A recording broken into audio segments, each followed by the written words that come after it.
ketika kita lagi hopeless lah ya.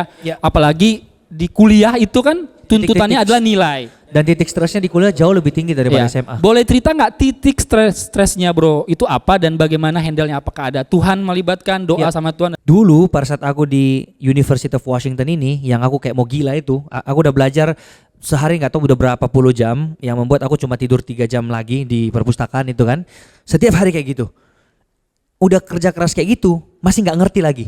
Ya kan, udah belajar keras masih nggak ngerti. Terus tiba-tiba ada exam, ada ujian yang lumayan penting di di setiap kelas lah. Nah, di momen seperti itu kan aku benar-benar stres nih yang kayak aduh aku udah belajar keras tapi tetap gak ngerti. Pas itu aku doa sama Tuhan yang kayak Tuhan, ini gimana ya? Aku sampai nangis kayak wah benar-benar salah nih, kayaknya aku berdoa buat masuk ke sini. Nah, sekarang aku mau keluarnya ini susah nih. Udah masuk susah, keluarnya susah kan? Aduh gimana nih Tuhan kayak gini nih. Yang penting aku cuma mau lulus aja deh kayak gitu. Nah, di masa-masa paling bawah gitu pas saat aku doa, tiba-tiba misalnya gini, besok ada ujian, susah banget dan aku udah belajar banget nih sampai malam dan gak ada solusi, ya kan? Kalau aku besok dipaksa kayak gini, nilaiku pasti jelek.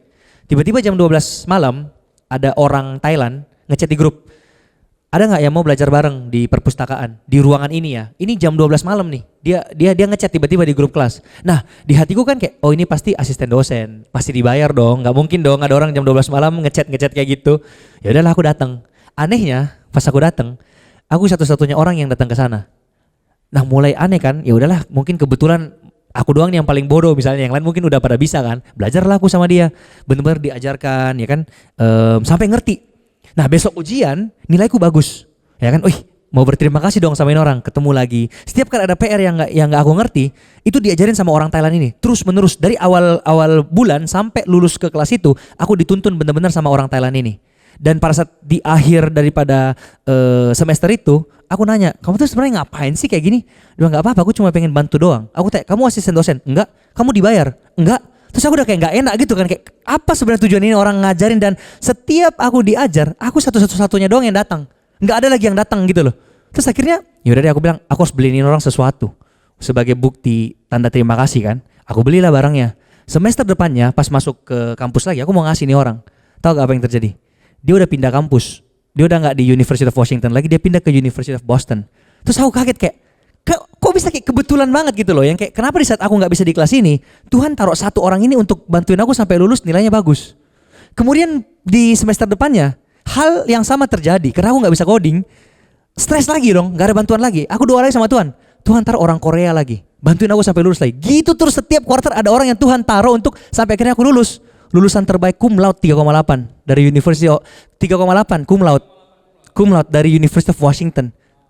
Itu kayak menurutku sebuah experience yang kayak kalau bukan Tuhan nggak mungkin gitu loh.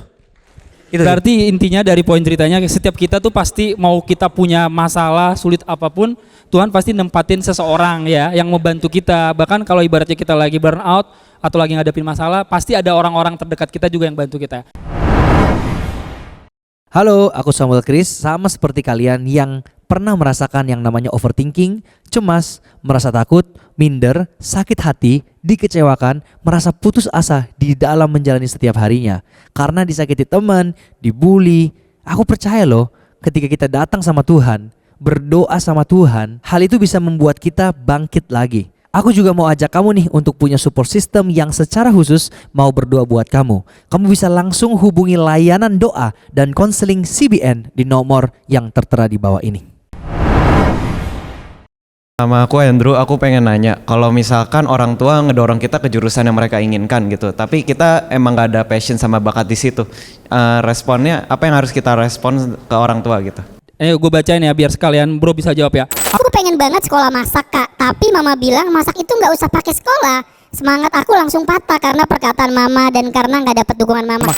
Ini satu dari 500 orang yang curhat ke kita tentang masalah orang tua. Nah itu gimana bro? Kita harus percaya bahwa orang tua itu gak mungkin mau anaknya yang buruk, ya kan? Jadi pasti orang tua itu mau yang terbaik buat anaknya, itu udah pasti banget. Jawaban yang pasti itu solid. Jadi kalau misalnya dia udah mikir yang kayak kamu bagusnya tuh ini, karena mereka mau ngasih yang terbaik menurut mereka terhadap kamu nih, kayak jurusannya ini. Sedangkan kadang apa yang menurut mereka baik, menurut kita tuh kayak nggak cocok gitu loh, ya kan? Jadi jawabannya itu sebenarnya nggak boleh yang kayak menentang yang kayak oke gua kabur dari rumah hari ini gue mau jadi apa yang gue mau gitu loh, ya nggak bisa juga karena pasti biaya dari mereka dan lain sebagainya. Instead kita maksain bener-bener kayak nggak bisa, mending kita kasih proof dulu ke mereka. Jadi kayak contoh yang tadi sekolah masak itu, iya kan?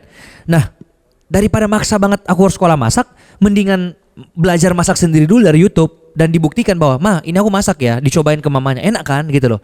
Nah kalau mamanya udah merasakan manfaatnya kayak oh ya beneran enak loh masakan anakku, baru mungkin kita bisa lebih dalam lagi tuh. Kalau misalnya bayangkan ma, kalau misalnya aku dalami lebih dalam lagi tentang kulineri, aku bisa jadi chef, aku bisa buka restoran gitu loh. Jadi harus kasih proof dan penjelasan yang bisa diterima sama mereka. Itu sih yang saranku ya. Beda pendapat sama orang tua. Nah kita harus bisa ngasih tahu ke mereka, misalnya contoh, kamu mau jurusan IT, bilang sama mereka, kenapa aku harus ngambil jurusan IT, Mak? Karena prospek kerjanya 5 tahun ke depan seperti ini. Cari validasinya juga. Tahu nggak, Mak, lulusan-lulusan yang diterima dunia kerja tuh IT. Dan ini sesuai dengan bidang aku gitu. Ini kalimat penutup kali ya buat mereka juga sama penonton kita. Kita percaya banget ketika kalian punya kesempatan kayak gitu kan untuk lebih cepat mengetahui apa sih strength-nya kalian, apa sih potensi kalian, atau tadi Bro Sam juga bilang kayak gitu, lebih cepat memulai dibandingin teman-teman kalian. Kita percaya sesuatu yang kecil itu, kan benih itu kan ditanam ya. Ketika benih itu ditanam kan belum terlihat ya. Sama sekarang mungkin kalian adalah usia SMA, mungkin kalian masih ibaratnya benih potensi ya. Kalian masih punya potensi, mungkin tadi ada yang jago konten kreator, ada yang agensi juga, ada yang TikToker. Pokoknya apapun ketika benih potensi itu terus itu akhirnya akan menjadi bertumbuh, tapi dia masih bertumbuh kan, belum menghasilkan buah kan. Nah, setelah dia bertumbuh jadi pohon, pasti dia nanti benih itu jadi pohon, dia belum menghasilkan apa-apa, berarti dia masih buat dirinya sendiri kan. Bakatnya mungkin trending, viral. Tadi Bro Sam bilang, gue trending nih, ditonton jutaan orang doang yang tahu, dan kita ngerasa bangga, rasa senang. Tapi lebih dari itu ternyata, kita harus menghasilkan buah kan. Pohon itu harus menghasilkan buah, ketika buah itu diambil, dipetik sama orang, buah itu dirasain. Jadi bakat, potensi, talenta kalian itu harus dirasain banyak orang. Karena kita percaya sesuatu yang dari Tuhan itu, atau tadi panggilan hidup, itu harus dirasain sama banyak orang. Nah kita percaya dari sekolah kalian, kita akan melihat benih-benih itu bertumbuh, dan kita percaya juga akan menjadi orang-orang yang mungkin akan jadi content creator kayak Brother juga. Bahkan akan menjadi orang-orang yang dipakai Tuhan secara luar biasa kayak gitu. Thank you so much buat Sekolah Dian Harapan dan Mogot. Luar biasa.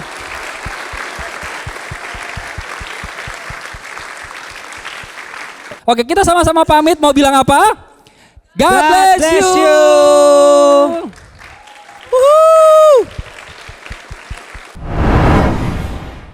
Halo, aku Samuel Chris. Sama seperti kalian yang pernah merasakan yang namanya overthinking, cemas, merasa takut, minder, sakit hati, dikecewakan, merasa putus asa di dalam menjalani setiap harinya.